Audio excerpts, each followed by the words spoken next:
اعوذ باللہ من الشیطان الرجیم بسم اللہ الرحمن الرحیم لقد حق القول علی اکثرهم فهم لا یؤمنون انا جعلنا فی اعناقهم اغلالا فہی الی الاذقان فهم مقمحون۔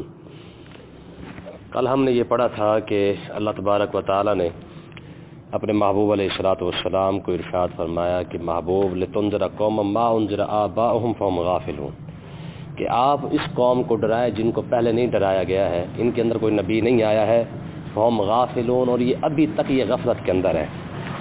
آگے اللہ تبارک و تعالیٰ نے ارشاد فرمایا لقد حق القول علی اکثرہم، فرمایا کیونکہ یہ غافل ہیں، جب آپ ان کو حق بات سنائیں گے تو لقد حق القول علی اکثرہم، ان میں اکثر لوگوں پر جو ہے وہ حق ثابت ہو چکا ہے، حق کی بات ثابت ہو چکی ہے، مطلب یہ کہ ان کا عذاب ثابت ہو چکا ہے۔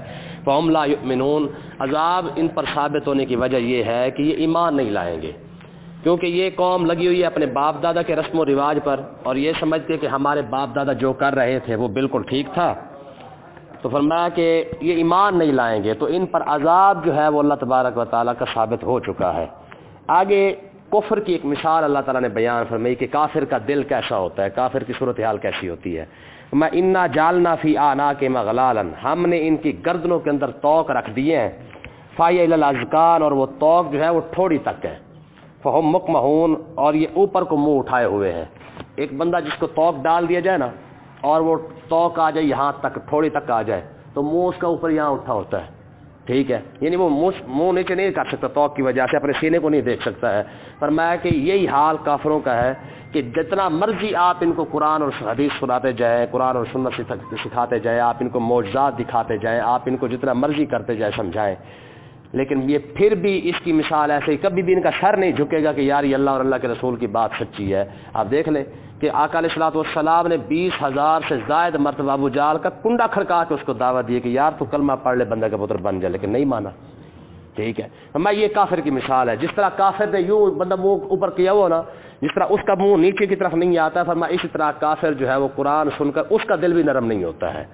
دوسری مثال اللہ تبارک و تعالیٰ نے بیان فرمائی کہ کافر کے بارے میں وجعلنا من بین ایدیہم سدا، اور ہم نے ان کے آگے بھی دیوار بنا دی ہے، ومن خلفہم سدا، اور ایک دیوار ان کے پیچھے کر دی ہے، فاغشیناہم، اور ہم نے ان کے اوپر چھت لگا دی ہے، وہم لا یبصرون، اور یہ ان کو کبھی بھی نہیں دیکھتے، ٹھیک ہے۔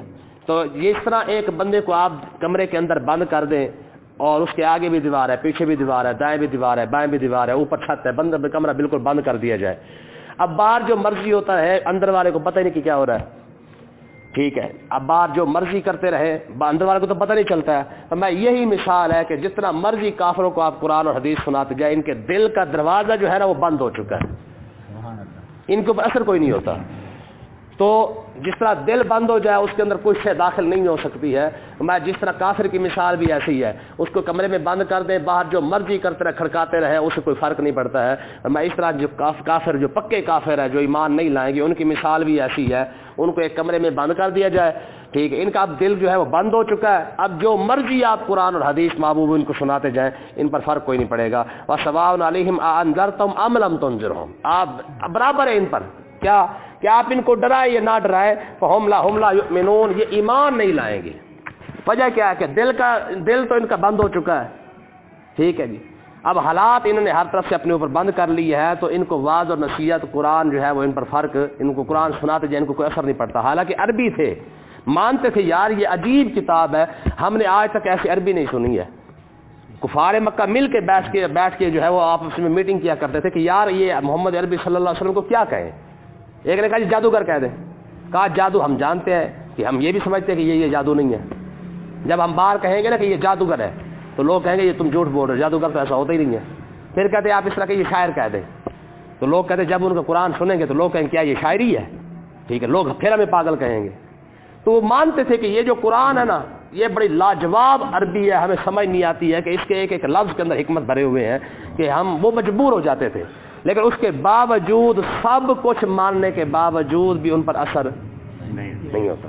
انما تنذر من اتبع الذکر، دیکھیں اب نصیحت کس پر اثر کرتی ہے، قرآن کس پر اثر کرتا ہے، ٹھیک ہے نا۔ اب ہمیں بھی اپنے دل کی طرف سوچنا دیکھنا چاہیے کہ اگر ہم پر کوئی نصیحت اثر ہو کرتی ہے تو پھر ہماری حالت کیا ہے۔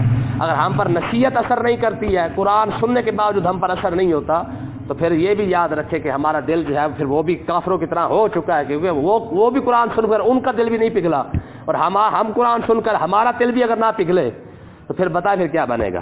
اب اللہ تبارک و تعالیٰ نے ارشاد فرمایا محبوب یہ جو پکے کافر ہیں جو ایمان نہیں لائیں گے، آپ جتنا مرضی ان کو واعظ و نصیحت کریں اثر کوئی نہیں ہوتا۔ ہاں نصیحت کس پر اثر کرتی ہے؟ آگے اللہ تبارک و تعالیٰ نے ارشاد فرمایا انما تنذر من اتبع الذکر، فرمایا محبوب تم تو اسی کو ڈر سناتے ہو من اتبع الذکر جو نصیحت کی اتباع کرتا ہے، ٹھیک ہے نا جی؟ ہاں آپ محبوب اس کو ڈر سنائے جو نصیحت کو قبول بھی کرے۔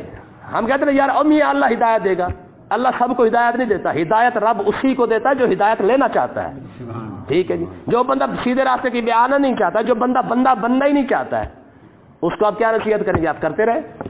آپ دیکھ لیں ہمارے معاشرے کے اندر ایسا ہوتا ہے، لوگ مانتے ہیں جانتے ہیں، اس کے باوجود کہتے ہیں کیا پر مجبوری ہے، جلے سارا پتہ ہونے کے باوجود کہ اگلا سچا ہے وہ جھوٹا ہے، سچا ہے وہ جھوٹا، ان کے باوجود کہتے ہیں گل تو صحیح ہے پر مجبوری ہے۔ یہی روش تو ابو جہل کی تھی، کہتے میں مانتا ہوں کہ حضور سچے پر کیسے مانو، پر کیا کریں مجبوری ہے۔ آج لوگوں کی بھی یہی مجبوری ہے، کہتے جی سانو پتہ ہے سچا کیڑا جھوٹا کیڑا ہے پر مجبور ہے۔ یہی حال ابو جہل کا تھا، ٹھیک ہے؟ تو اللہ تبارک و تعالیٰ نے ارشاد فرمایا محبوب نصیحت ہمیشہ اس پر اثر کرتی ہے جو نصیحت کو قبول کرتا ہے۔ وخاشی الرحمن بالغیب، اور اللہ تبارک و تعالیٰ سے چھپ کے ڈرتا ہے، ٹھیک ہے جی؟ سب کے سامنے جناب والا بڑا بندہ نیک لوگ پاک بن جاتے ہیں، مزہ تو تنہائی کے اندر آتا ہے نا، سمجھ آئی کہ نہیں ہے؟ ہاں مزہ تنہائی میں آتا ہے، ٹھیک ہے؟ تو اللہ تبارک و تعالیٰ نے فرمایا محبوب نصیحت کا اثر ہمیشہ اس دل پر ہوگا جو چھپ کے تنہائی کے اندر بیٹھ کے جو ہے وہ اللہ تبارک و تعالیٰ سے ڈر جائے کہ یار اب کوئی نہیں دیکھنے والا، کم سے کم اور کوئی بھی نہ دیکھے، رب تو دیکھ رہا ہے۔ فاروق اعظم رضی اللہ تعالیٰ عنہ آپ ایک گھر کے قریب سے رات کو گزرے، گشت کر رہے تھے، ایک مائی صاحبہ اپنی بیٹی کو کہہ رہی تھی، کہتی بکری کے دودھ کے اندر پانی ملا دے، تو بیٹی نے کہا، اس نے کہا ماں عمر نے منع کیا ہے کہ دودھ کے اندر پانی نہیں ملانا، تو ماں نے کہا عمر کون سا دیکھ رہا ہے؟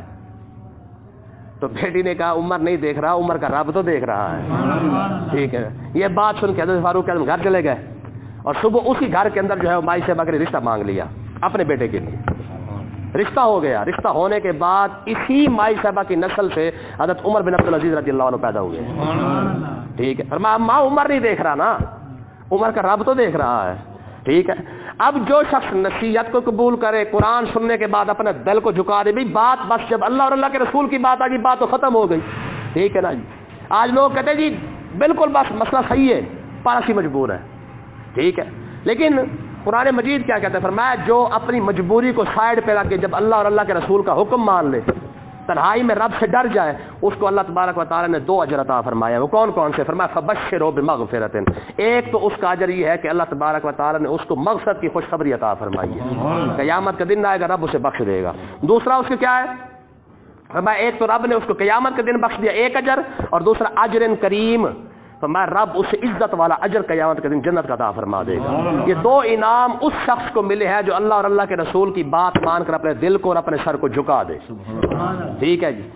آگے فرمایا انا نحن نحیی الموتى، ہم جو ہے وہ مردوں کو زندہ ضرور کریں گے، مردوں کو زندہ ضرور کریں گے۔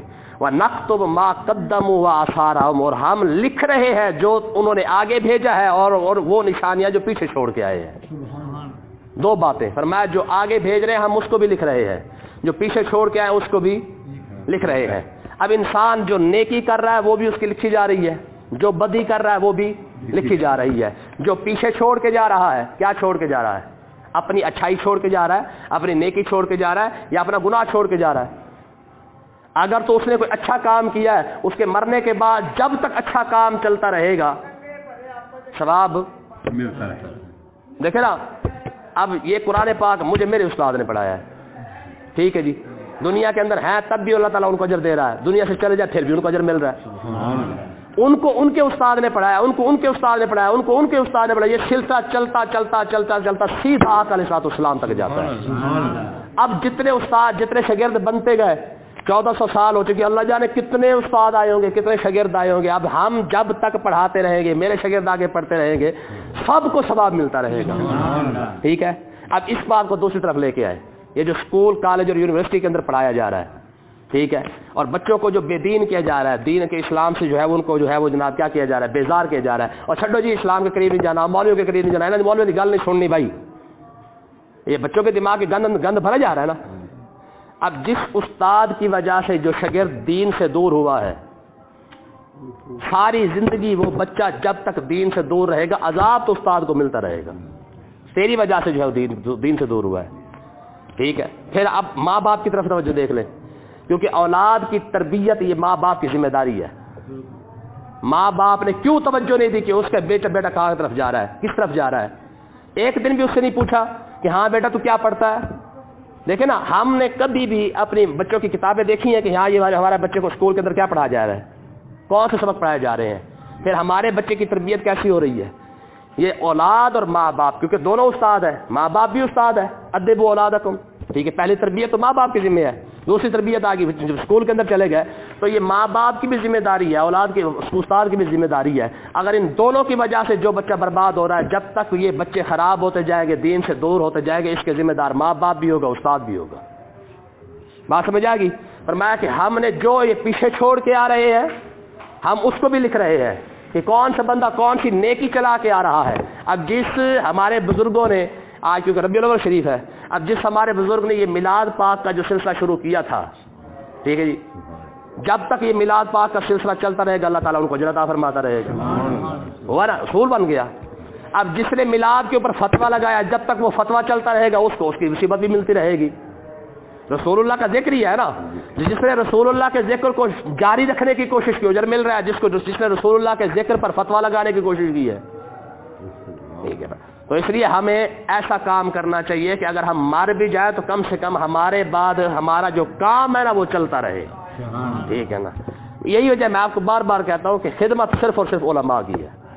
علماء کا کپڑا ہے، علماء کا جوتا ہے، جب تک علماء پہنتے رہیں گے آپ کو اجر ملتا رہے گا. ٹھیک ہے جی. علماء کو قلم لے کے دیا، کوئی کاغذ لے کے دیا، کوئی کتاب لے کے دیا، جب تک وہ کتاب چلتی رہے گی، اس سے مسئلے چلتے رہیں گے، تب تک آپ کو اجر ملتا رہے گا. جب کوئی عالم دین کپڑا پہن کے نماز پڑھائے گا، کپڑا پہن کے قرآن پڑھائے گا، جب تک وہ کپڑا اس کے جسم پہ رہے گا آپ کو ثواب ملتا رہے گا. جب تک وہ جوتی اس کے پیروں میں رہے گی تب تک آپ کو ثواب ملتا رہے گا. ٹھیک ہے نا جی. تو وہ کل شیء احصیناہ فی امام مبین، ہم نے ہر چیز ہم نے گن رکھی ہے، ہم نے گن رکھی ہے. کون کہاں پہ گن رکھی ہے؟ فی امام مبین، ایک بتانے والی کتاب میں، یعنی لوح محفوظ میں. یعنی ہم نے ہر شے کو لکھ کے رکھا ہے. کوئی بندہ یہ نہ سمجھے کہ جناب یہ تکا لگے گا، ہاں بھی آدھے جنت ادھر ہو جائے آدھے جنم ادھر ہو جائے، نہ ایسا نہیں ہوگا. فرمایا وہاں پہ جو ہے وہ مالک یوم الدین، جزا کے دن کا مالک ہے نا، وہ ہر چیز اس نے حساب سے گن کے رکھی ہے. ٹھیک ہے. حدیث پاک کے اندر آتا ہے قیامت کے اندر وکفا باللہ شہیدا وکفا باللہ حسیبا، یہ دونوں لفظ ملتے ہیں. ٹھیک ہے جی. فرمایا وکفا بنفسک الیوم علیک حسیبا، فرمایا قیامت کے دن رب خود بندے کو کتاب دے گا. فرمایا اپنی کتاب آپ ہی پڑھ لے. تو یہ نہ سمجھے نا کہ فرشتوں سے پڑھوا رہا ہے تو کہے کہ مالک میں نے یہ کام کیے نہیں. فرمایا خود وکفا بنفسک الیوم علیک حسیبا، فرمایا تو خود پڑھ لے کہ تو دنیا میں کیا کیا کر کے آیا ہے. جب بندہ پڑھنا شروع کرے گا تو پھر اسے یاد آئے گا، اوے یہ بھی میں نے کیا تھا، یہ بھی کیا تھا، یہ بھی کیا تھا، یہ بھی کیا تھا. فرمایا اس دن کیا بنے گا. تو اس لیے ہمیں یہ یاد رکھنا چاہیے ہم ایسا کام کریں جس سے جو ہے وہ کام چلتا رہے اور ہمیں اس کا اجر بھی ملتا رہے. وآخر دعوانا الحمدللہ.